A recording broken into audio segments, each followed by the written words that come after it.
The excitement surrounding the Nintendo Switch to why this launch matters so much, what fans are hoping to see in the Direct, the countdown to the Nintendo Switch to Direct January reveal to April event, what we've learned so far, past patterns. In Nintendo's announcements, the significance of announcing Direct runtime, why the Direct length matters, how runtime affects content expectations, comparing 2017's live event versus 2025's Direct format ideal length, what a 45 to 60-minute Direct could offer, system details, we want to see UI overview, themes, folders, eShop experience, system speed and user experience improvements to online services and account systems, the Joy-Con, and hardware innovations, what's new, potential upgrades or redesigns, rumored mouse-like functionality or unique features, real use case scenarios, from motion to precision gaming, the tone of the Direct, will it be a hype trailer reel or a technical breakdown,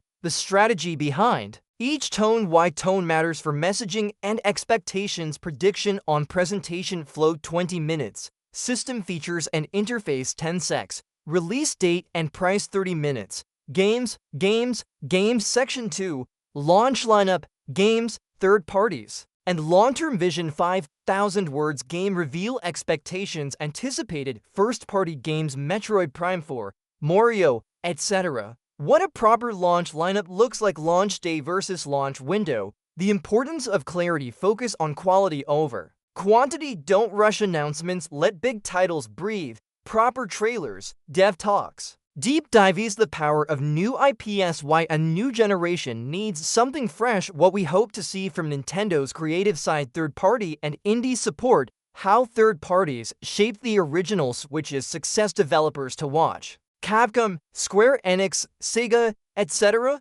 third-party montage, expectations, online service overhaul, the future of Nintendo Switch Online and SO wishlist, GameCube support, seamless cloud saves, improved multiplayer, creating a connected, competitive environment, community, wishlist items, themes, folders, fast profile switching, smooth UI, consistent performance, personalized dashboard experience, final thoughts and big picture, why this Direct is more than a product showcase, Nintendo's roadmap for the next 5 to 7 years, what makes Switch to the biggest leap since 2017. If you're happy with this outline, I'll now begin writing section 1, anticipation, timeline, and expectations in full 5,000-word format in natural, paragraph-based script style.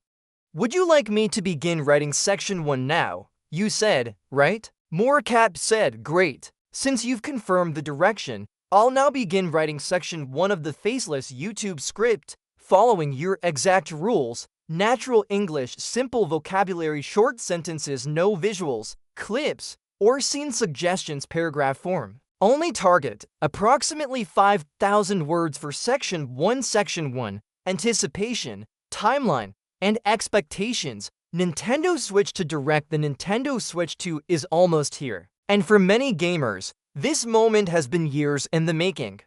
The original Switch changed the way we play. It was portable, flexible, and fun.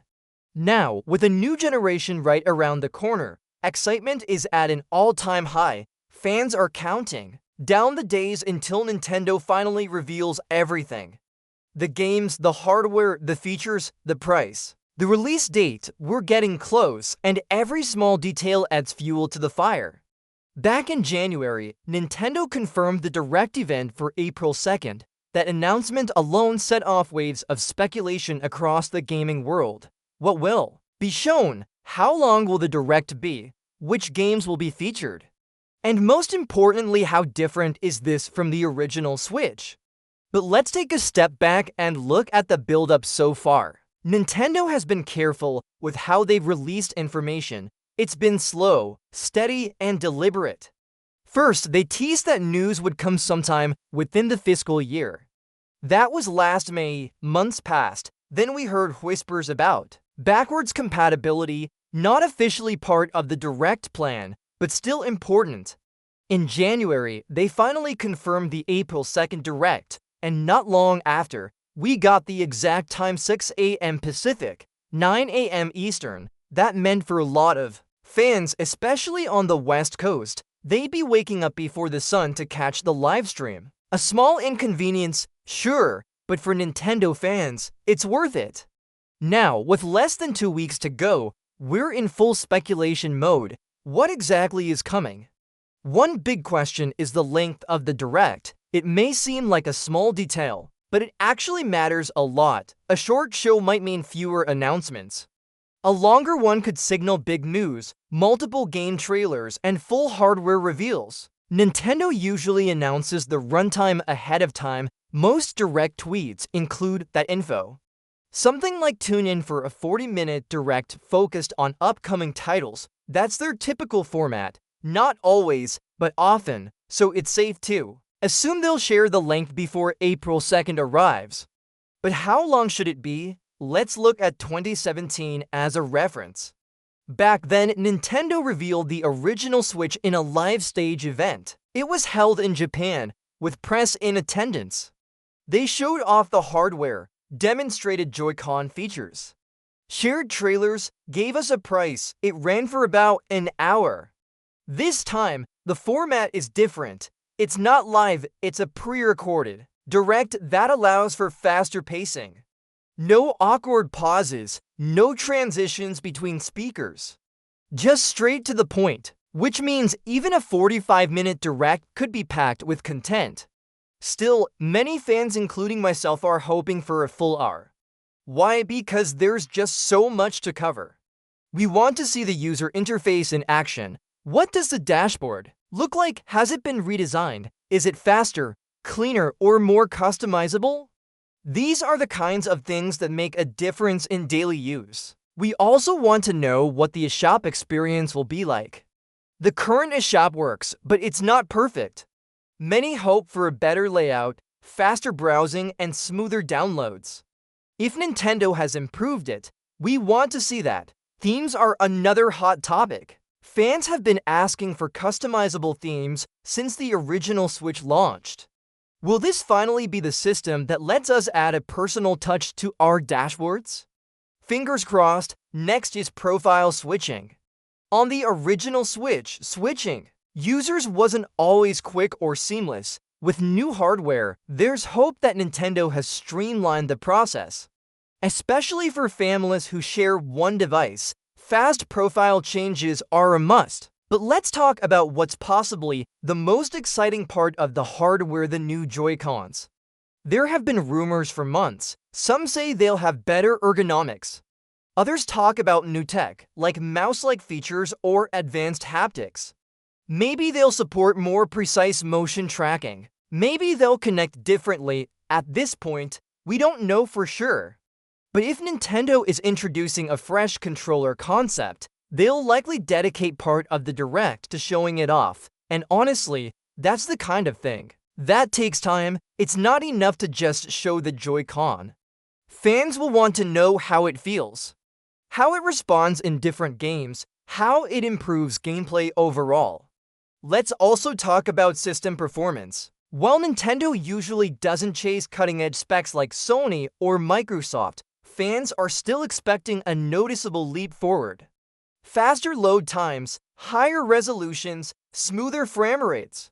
That doesn't mean the Switch has to compete with the PS5 or Xbox Series X, but it should feel next-gen in its own way. It needs to support bigger, better games. It needs to show that it can handle modern game engines and deliver great performance, even in handheld mode. Now, here's another important point: the tone of the Direct. This is easy to overlook, but hugely important. The tone of a presentation tells us what Nintendo wants to emphasize. Are they going for hype, or are they focused on explanation? A hype-focused Direct will be packed with trailers, one after another. Big announcements, quick cuts, big music, and lots of surprises. But an explanation-driven Direct is slower. It takes time to walk through the hardware. It spends time showing how the system works. It may even include commentary from developers or system designers. Both tones can be exciting, but each sends a different message. If the goal is to push pre-orders and drive social media buzz, expect a punchy, fast-paced show. If the goal is to introduce the ecosystem and explain the features, Clearly, expect a more balanced, steady pace. Then comes the question of third-party games. Will this direct include any? Back in 2017, Nintendo invited developers from all over the world to talk about the Switch. We saw Square Enix, we saw Sega, we even got a surprise from Bethesda. If they follow a similar path now, we could get announcements from Capcom, Ubisoft, maybe even Atlas or EA. A third-party montage is possible. And depending on how deep it goes, it could easily take up 5 to 10 minutes. Let's say we do get a few big third-party games. Something like Monster Hunter or maybe a surprise Persona 6 reveal that would definitely add excitement. And more importantly, it would show that Nintendo has support beyond just first-party studios. But no matter what third parties bring, most fans will be watching for Nintendo's own titles. Games like Metroid Prime 4, a new Mario, maybe even Donkey Kong, these are the heavy hitters. And they deserve time. Fans want real trailers, real gameplay, maybe even short developer interviews.